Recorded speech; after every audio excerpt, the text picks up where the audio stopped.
നിന്റെ കവളെന്താ ചുവന്ന് കിടക്കുന്നത്? വല്ലതും തേച്ചോ? ഏയ് ഞാനൊന്നും തേച്ചില്ല. ജന്മനാ എന്റെ മുഖം അങ്ങനെയാ. അസൂയ. മുണ്ടും നേരിത് മാറ്റി ചേച്ചി സാരി ഉടുത്താ മതിയായിരുന്നു. ഞാൻ സാരിയാണല്ലോ എടുത്തിരിക്കുന്നേ. ഓ, നീ കണ്ണാടി വെച്ചിട്ടില്ല.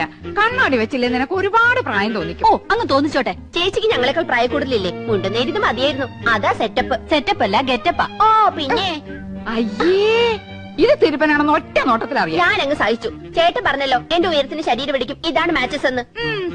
അതൊക്കെ പോട്ടെ. എന്നാ എനിക്കൊന്ന് പറയാനുണ്ട്. ഞാനാണല്ലോ ഏറ്റവും മൂത്തത്. യമുന വന്ന ആദ്യം വരേണ്ടത് എന്റെ മുറിയിലേക്കാ. നാക്കെടുത്ത യമുന ഇംഗ്ലീഷേ പറയൂ. കുറച്ചെങ്കിലും ഇംഗ്ലീഷ് അറിയാവുന്ന എനിക്കാ. ആദ്യം എന്റെ മുറി വരട്ടെ. കാണാലോ പൂരം. യമുന ആദ്യം എന്റെ മുറിയിലേക്ക് വരും. ഞങ്ങൾ സമപ്രായക്കാരല്ലേ. ഭാഗ്യദോഷത്തിന് ഞാൻ സിനിമാ നടി ആയില്ലെന്നുള്ള കാര്യം യമുനയ്ക്ക് അറിയാം. അത് ശരി. ഇതെന്താണ്? ഹായ്, എവിടുന്നാ ചേച്ചി? എന്റെ കൂട്ടുകാരി ഭവാനിയുടെ അടുത്തുനിന്ന് കടം വാങ്ങിച്ചതാ.